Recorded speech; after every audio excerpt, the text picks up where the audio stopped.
Nous avons suivi la sortie médiatique du président de la conférence des chefs d'État aujourd'hui sur les zones de RFI. Avant tout, nous regrettons cette sortie solitaire, irresponsable et inappropriée à l'égard du peuple souverain de Guinée. Comme vous le savez tous, la fonction de président de la conférence des chefs de l'État est d'une grande exigence et ne voudrait pas que l'on estime que ce statut donne le droit de parler et de décider en lieu et place de ses pairs avant même de leur avoir consulté. Depuis son arrivée à la tête de cette institution respectable, le président Embalo s'illustre dans ses prises de position personnelles au mépris de ses homologues présidents. D'abord, le bon sens et le respect de notre sous-région voudraient que l'on s'abstienne d'organiser des sommets de la CEDEAO en dehors des terres d'Afrique de l'Ouest. La jeunesse consciente africaine pleure dans son âme que son sort et sa situation soient décidés d'avance par quelqu'un et à des milliers de kilomètres. Cela démontre clairement aussi le manque de rigueur en soi à certains moments. À lui entendre et à le prendre au mot, en imposant à ses pairs la tenue de ce sommet en dehors de son espace géographique, son leadership aura permis de donner l'occasion aux autres de ne pas nous prendre au sérieux, à moins que ce ne soit son objectif.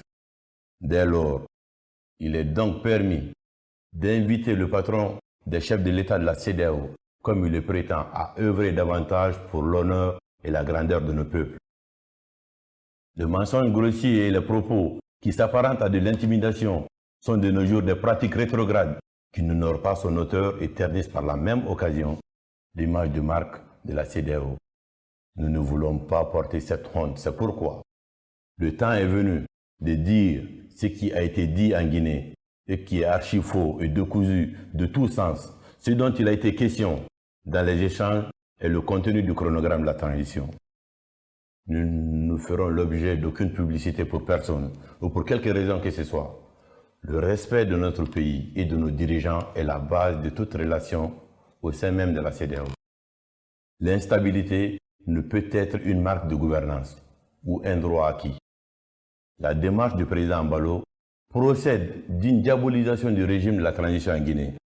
Ça ne marchera pas parce que ses intentions et son orientation sont connues. Toutes les démarches menées par lui en lieu et place de la CEDEAO étaient de nature à entériner son choix de candidat pour les futures élections. Nous ne laisserons personne prendre en otage la voix du peuple. Si cela nous vaut de l'acharnement, nous voulons rassurer la communauté nationale et internationale que le peuple souverain de Guinée sera au rendez-vous de l'espoir parce que nous ne reculerons pas. Nous invitons les uns et les autres à la vigilance.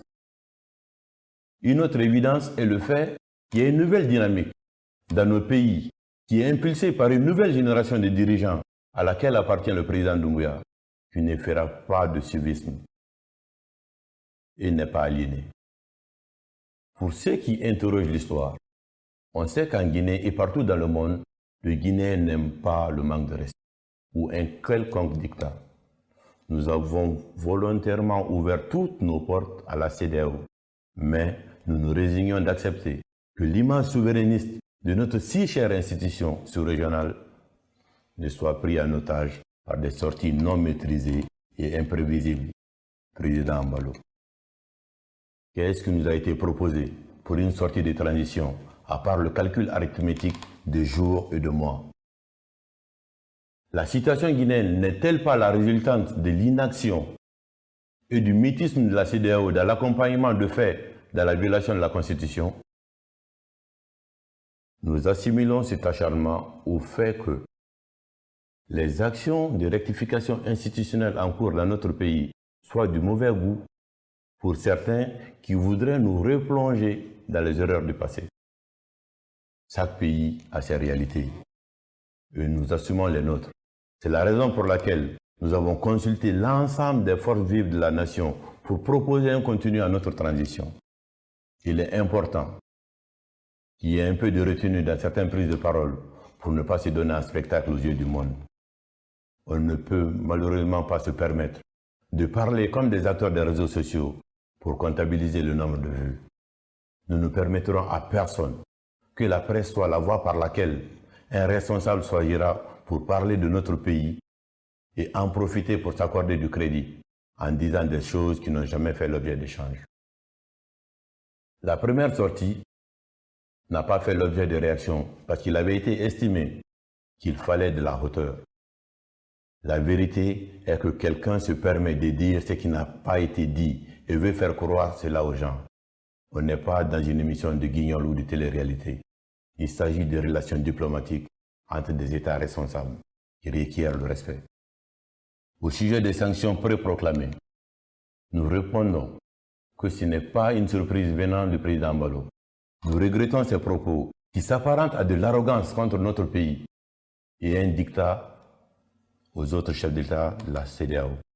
Ce qui reste sûr, les prises de position du président Bissau-Guinéen ne seront pas de nature à détériorer les relations historiques, séculaires et fraternelles entre nos deux peuples. Nous trouverons en cette période de transition la force, le caractère et l'union sacrée qui nous permettront d'aboutir à la mise en place d'institutions fortes qui résisteront au temps et à la tentation des hommes. Nous voulons à cette période cruciale pour notre pays pouvoir compter sur l'accompagnement de tous les partenaires sous l'égide de nos frères de la CEDEAO. Je vous remercie.